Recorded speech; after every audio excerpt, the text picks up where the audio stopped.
Do you have a random assortment of items taking up space in your house with no use or intention to do anything with? Were you given a useless gift for the holidays and just have no idea what you should do with it? Do you have a phone? Well, if you're looking to turn clutter into cash or just flip some quick sales, Facebook Marketplace can be a gold mine, but only if you know the right tricks. In today's video, I'm sharing proven tips to help you sell your items faster and more efficiently on Facebook Marketplace. Facebook Marketplace is an ever-changing space where you can make some serious money, but only if you take it seriously and follow along with the tips that I am going to give you in this video. As with anything on Facebook, you truly never know what you're going to get in terms of buyers and what experience you are in for, but I am here to make your selling experience a breeze, so hopefully you only get serious buyers who are in it for the long haul.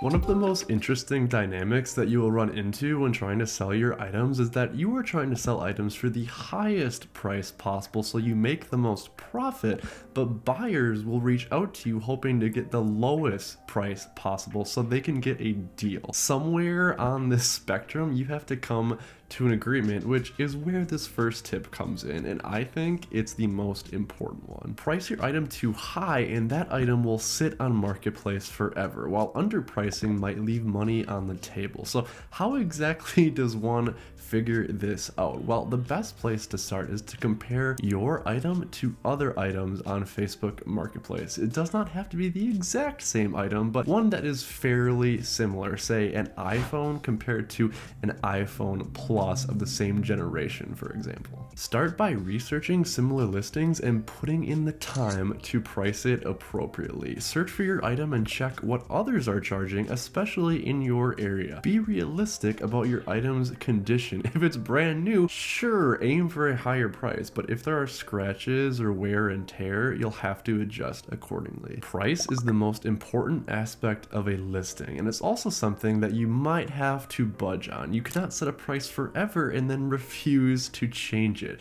Whenever I post an item, I generally aim a little on the higher side to see if there are any takers, and if there are, great, you sold it and you made the most profit. But if not, slowly lower it week by week until you do get more interest, and then eventually you'll sell the item for sure.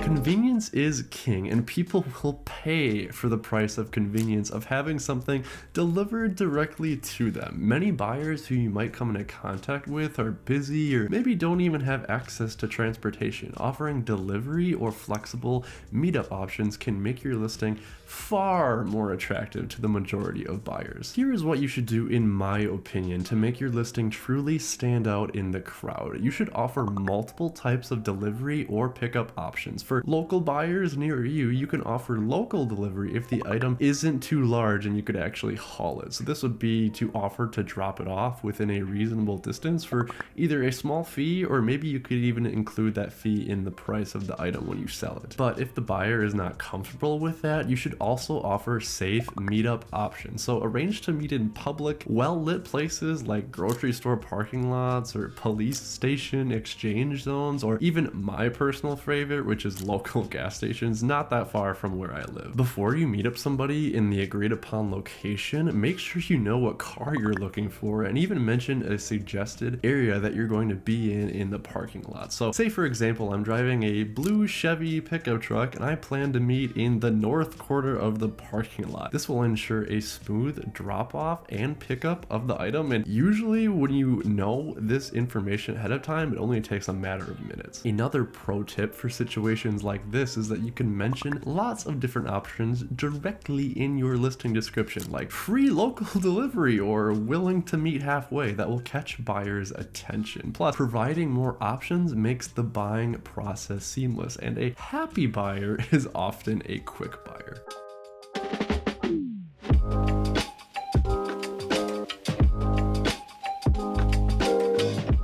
what's worse than when you find an item on Facebook Marketplace? It's exactly what you're looking for. It's in great condition and everything about it is perfect, but then you look at the location and it's being sold in a different state. Well, it sucks, and I can assure you that there will be people interested in your product if you are willing to ship it. Bouncing off the last topic of offering multiple delivery and pickup options, you don't want to limit your buyers to just your local area. Offering shipping on Facebook Marketplace can dramatically increase your chances of making a sale by reaching a wider audience. Instead of reaching an audience of around a 50-mile radius of where you live, if you offer shipping, that means that anybody looking for that item in the entire United States could potentially purchase it. I have sold many items that I would not have sold otherwise just because I've offered shipping. Now, shipping does not work for every item, as the item value cannot be greater than $500, and it has to be able to be shipped in a standard size box. A very large item like a grill, for example, would not be able to be shipped on Facebook Marketplace.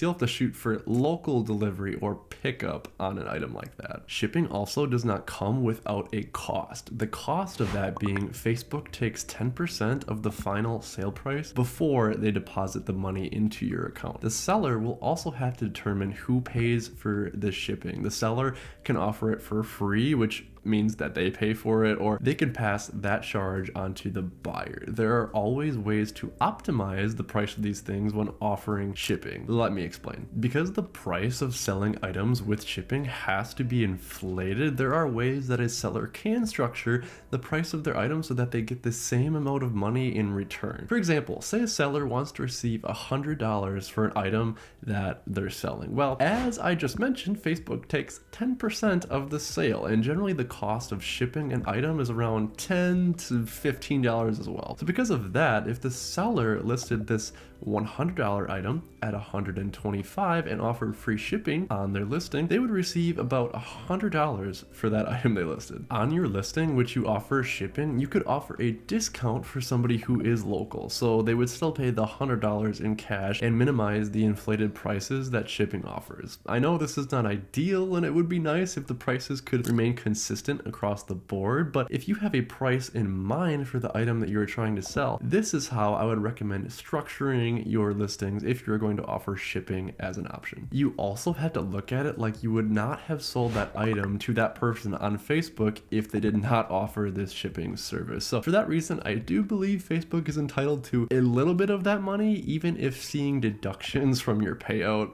is never fun.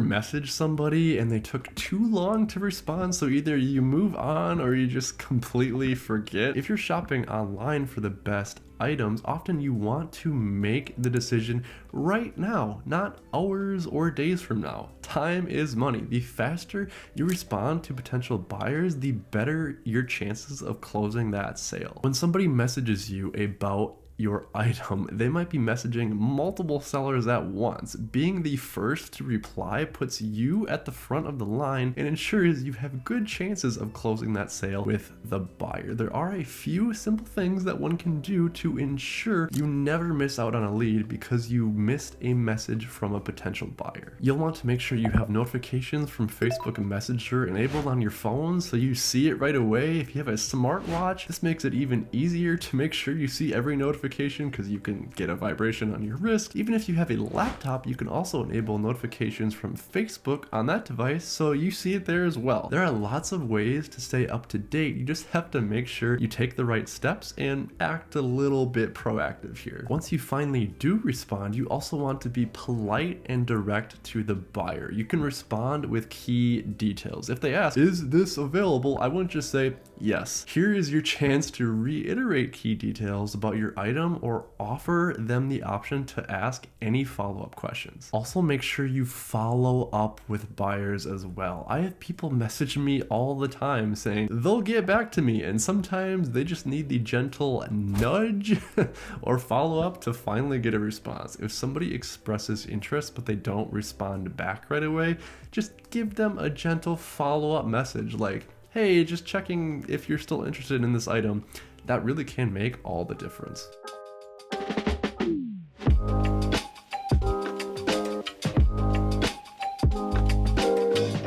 You might not always have the opportunity to bundle your items, but if you do, it can be an excellent way to get rid of multiple items at a fraction of the effort. I mean, who doesn't love a good deal? Bundling items is a fantastic way to increase perceived value and sell multiple things at once. For example, if you're selling a set of kitchen tools, instead of listing each spatula and whisk separately, you can group them together. Bundles often appeal to buyers looking for convenience and value. You clear out more of your stuff in one go, and buyers feel like they're getting a better deal. It's a win-win. Here is where you have the opportunity to be creative on Facebook Marketplace. I mean, you can theme your bundles. I mentioned a kitchen theme, but maybe you are selling a lot of children's clothes. You have a lot of workout gear that you never use, or you have a bunch of books from the same author that you've never read or you've read and will never read again. The more thought you put into it, the more options you'll actually be able to list. You'll also want to highlight the savings in the description of your item. So for example, individually, these would cost $50, but hey, you buy all of these and it's yours for $35. You'll have to play up your own listings in your description and act like you are looking to sell the items as quickly as possible. A little bit of extra effort can go a long way to make your listing stand out on Facebook Marketplace. And while I just mentioned bundles, you'll still want to offer individual pricing as well, because sometimes buyers might want one item from the bundle. Be flexible. Mention that you're open to selling items individually, but at a slightly higher price. This encourages them to go for the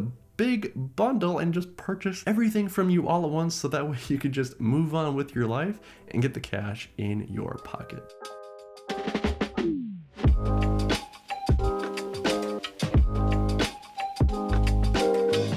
This tip is speaking from personal experience only, but it's one of the best tips that I can give on Facebook, and it's that you need to stick with it for the long term. While some items that are hot in demand are easy to sell, some items are more niche and will require more time and effort in order to successfully close. You are also listing on Facebook, and I know communicating with some people on Facebook can be a chore and a drag, to say the least. People can message back and forth for days only to have the buyer completely ghost you like you never even existed. I know this can be super frustrating, but I can assure you that if you stick with it, look past the obnoxious people on Facebook, and keep your items listed, the items will eventually sell. After all, I have sold every item I've ever put on Facebook Marketplace, and some items, even with all of the tips I mentioned in this video, can still take months to sell. The benefit of Facebook is that you have a super wide audience to reach. You just have to let Facebook do its job and find the buyer for you. I can assure you,